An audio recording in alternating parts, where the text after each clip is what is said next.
Pag-usapan po natin 5 warning signs na baka kulang ka na sa vitamin D. D as in dog, ha? Napakahalaga ng vitamin D ngayon, lalo na sa COVID. Maraming umiinom ng vitamin C, vitamin D, at zinc.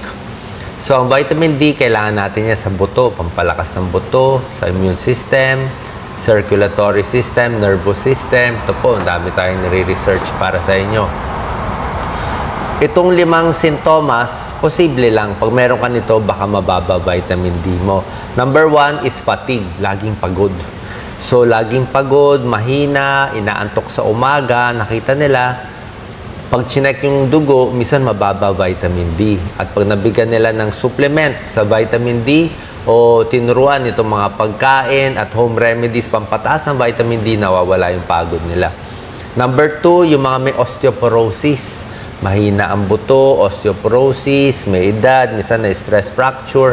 Kailangan mo talaga vitamin D, lalo na vitamin D3, pampatigas yan ng buto natin. Number 3, low immunity, mahina immune system. Tinamaan ng trangkaso, sipon, tuberculosis, COVID, kasama dito. Oo. Nakita nila sa isang pag-aaral, yung mga taong pinainom ng vitamin D o normal ang level ng vitamin D, 50% less tinatamaan ng acute respiratory tract infection kumpara sa mababa yung vitamin D kasi nasa immune system.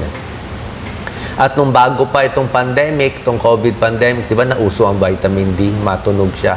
Kasi may isang pag-aaral, October 2020, Journal of Clinical Endocrinology and Metabolism, nakita na yung mga na-hospital na COVID patients, 82% chinek ang vitamin D nila mababa. So, hindi pa naman tiyak, pero nakita nila, baka yung kung mababa vitamin D mo, mahina immune system mo, mas tatamaan ka ng COVID, mas lumalala ng hospital. Number 4, muscle aches and pains. Masakit yung muscle. Maraming dahilan yung pagkasakit ng muscle, di ba? Yung mga laman-laman natin. Pero yung mga taong mababa sa vitamin D, meron ding muscle aches and pains. So, hindi sigurado yung sintomas, pero kung talagang chinek mo na, wala naman ibang problema, laging masakit ang muscle mo, pacheck mo na yung vitamin D mo sa dugo, blood test po yun. Hair loss, nakakalbo.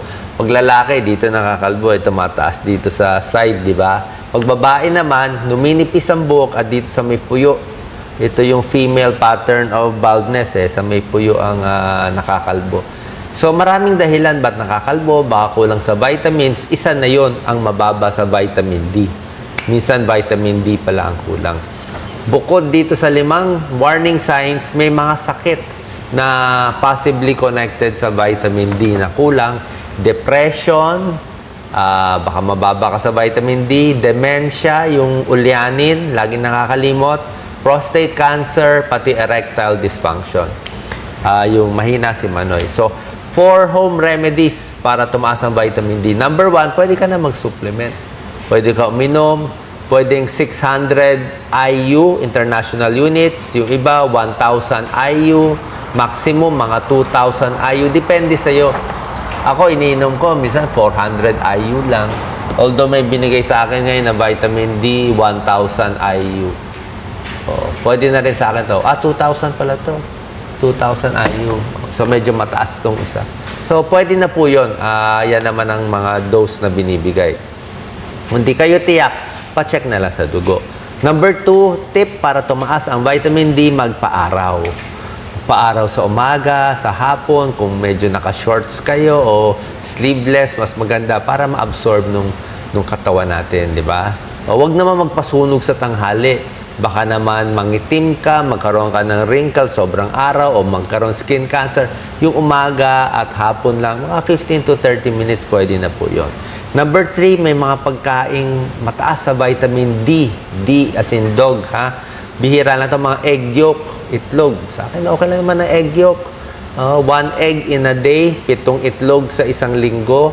Kung nakadalawang itlog kayo ngayon, di bukas, isa na lang. Fatty fish, mga salmon, bangus, tuna, mackerel, sardines, pwede po yan. Mushrooms, pwede rin. So, may mga pagkain mataas sa vitamin D. Number 4, merong mga pagkain sa supermarket, yung mga cereals, juice, dinadagdagan na nila ng vitamin D. Sana po nakatulong tong video. God bless po.